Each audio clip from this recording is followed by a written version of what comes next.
Joran's song.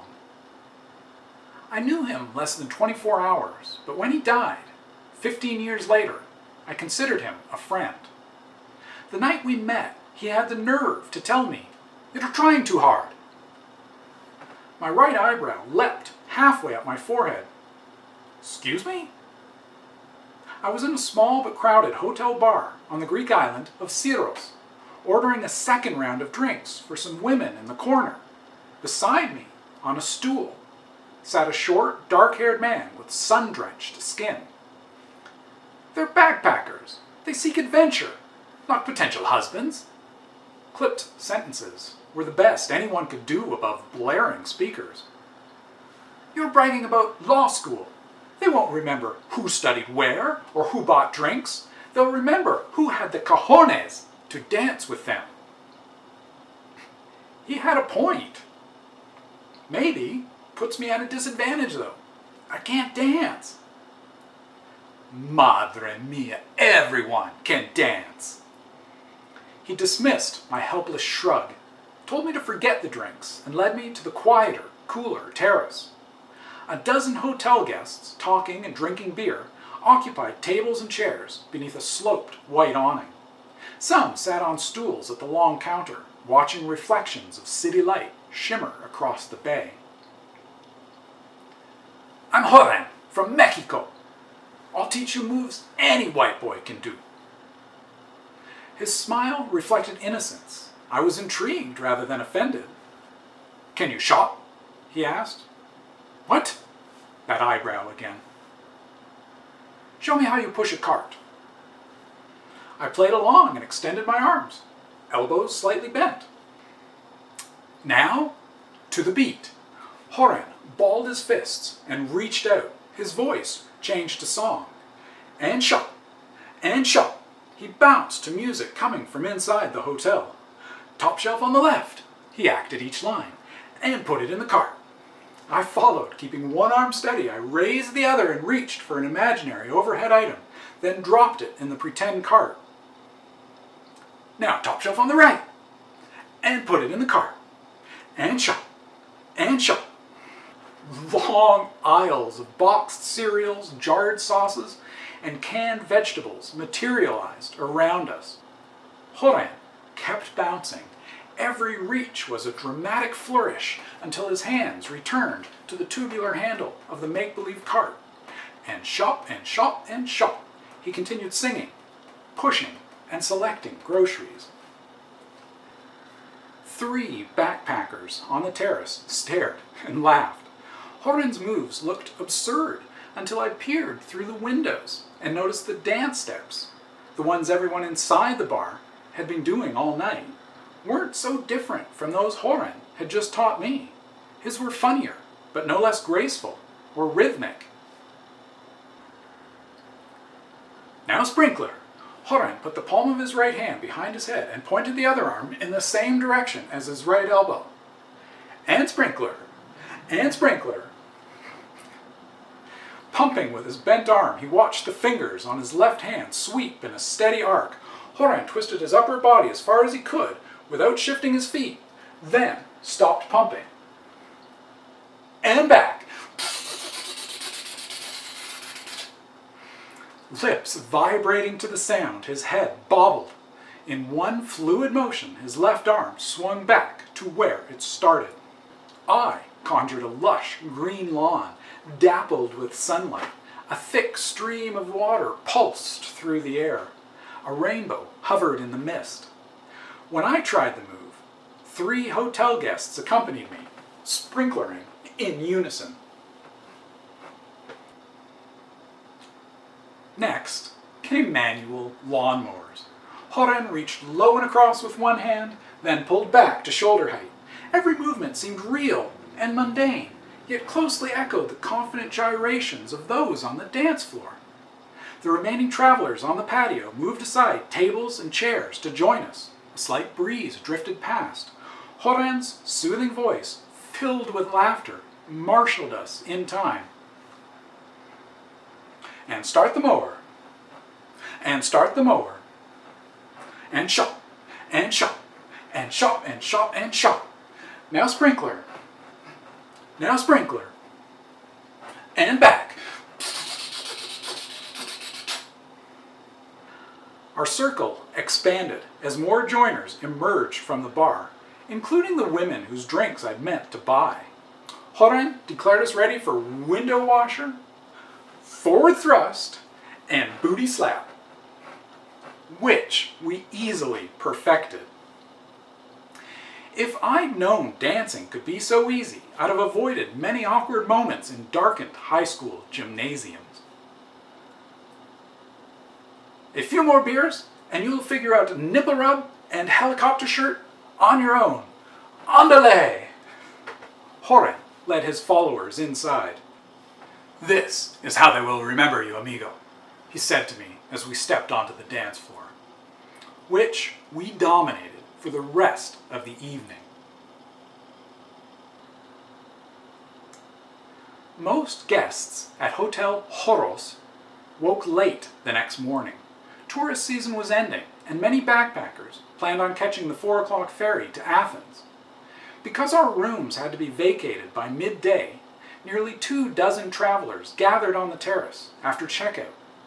Many were bored, some stared across the bay, others revised or reconfirmed travel plans. Maps and guidebooks rustled, laptops and cell phones glowed. With the bar closed until evening, no one had anything to drink except tap water in reused plastic bottles, until I burst onto the scene, carrying a case of Amstel. I had to bribe the cleaning woman, but beer is now being served. I set the case on a wood-slatted table and ripped the cardboard open. My friends cheered, but we lacked a bottle opener. Again, I sought the custodian, but she'd disappeared and the storeroom was locked. On the terrace, several people rifled through their backpacks, conducting a futile search. Joran arrived. His smile as bright as it was the night before. Hair slicked back, he wore white pants, and a light gray button-down shirt with pink palm trees. "I may have a solution." Removing his pack, Joran took a beer from me, then another from the case. Inverting one beverage, he wedged one cap under the pleated edge of the other and flicked his wrist. The upside-down Amstel remained intact, while a trace of mist seeped from the upright spout. Its cap bounced on the floor. Though I'd tried the technique before, I'd never mastered it. An Australian asked, "What happens when you're down to the last one?" "Amigo, look this way." Joran took 3 steps to the low stone wall separating terrace and sea. Against the edge, he hooked the cap of his remaining beer and smacked the top. With a satisfying clink, the cap fell onto the beige ceramic tile. Joran handed both beverages to the closest adventurers, then scanned the rest of the group. "Más cerveza, por favor," he gestured with upturned hands. "Keep them coming." "The same," Ozzy asked. "How many ways can you open a beer?" "I've never counted." "Let's see if you can open each one a different way." Joran pointed at the Aussie. "I accept your challenge." Over the next 10 minutes, caps accumulated on the floor. The smiling Mexican opened one by wedging it into a door jamb and closing the door. A fork was also used, then a knife, wedding band, coin, key, belt buckle, even the prongs from a North American computer plug. Each time, the same flick of the wrist sent a bottle top rolling across the tiles. For the final Amstel, Joran asked if anyone had a €20 note. I reached for my wallet. "As long as I get it back," I said, before handing it over. "Of course, senor." Joran folded the bill in half, rolled it tight, then folded it again to make a V-shaped wedge. There was just enough strength in the compressed paper to pry the metal cap free. Everyone applauded, thrilled to have cold lager on a hot day, our final day of an amazing summer on the Greek islands. Joran sipped his beverage and returned my money. A shame there is no more beer. Once I opened a Corona using my eye socket. I believed him. That afternoon, I learned Joran came from a wealthy family, but had no interest in their textile business. My goal is to never stop traveling, he said. His next destination was Crete, the opposite direction from the rest of us. At the port, his ferry loaded and departed before ours arrived. As the boat pulled away, Joran appeared on the upper deck. Leaning against the rail, he waved across the water. Joran deserves a salute, I said to those waiting with me. Drop your backpacks. It's time to dance. Everyone followed my lead as I sang Joran's song. Start the mower, and start the mower, and shop, and shop, and shop, and shop, and shop. Standing in a long line at the edge of the crowded pier, we glided through the choreography. Now sprinkler, now sprinkler, and back. Window wash and squeegee, nipple rub and thrust. Take off your shirt and twirl it in the air. While we danced in the steps he taught us, Joran roared with laughter. We were in hysterics as well. Some locals looked away, some smirked, others scowled with disgust. We didn't care. I never saw him again, but we stayed in touch. Countless pictures emerged online of Joran in various bars, never the same place twice. Over time, a growing number of videos surfaced of people performing his dance moves.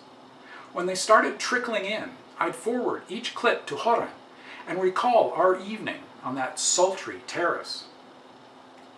My friend often claimed to recognize the dancers. Recently, Joran was among 12 Mexican tourists killed in Egypt's western desert. Army officials mistook a convoy of jeeps for jihadists in a restricted zone and ordered an aerial strike. The tour company later proved the group was in a safe area where they brought guests daily to photograph shifting sand. Joran once said I would be remembered for my dance moves. Instead, that is his legacy. I hope that before the Apache helicopters raced in, flying low over the dunes, Joran's desert convoy stopped for a break, and he had time to open a beer for everyone, using as many different methods as there were people gathered round. I also hope he had time, there in the arid, windswept landscape, to teach his group to dance. They'd be unlikely lessons in a desert, but I picture Joran high on a sandy ridge, happy and uninhibited, leading a line of laughing travelers in the unforgettable dance moves he taught the world. And shop, and shop, and shop, and shop, and shop. Now sprinkler, and back.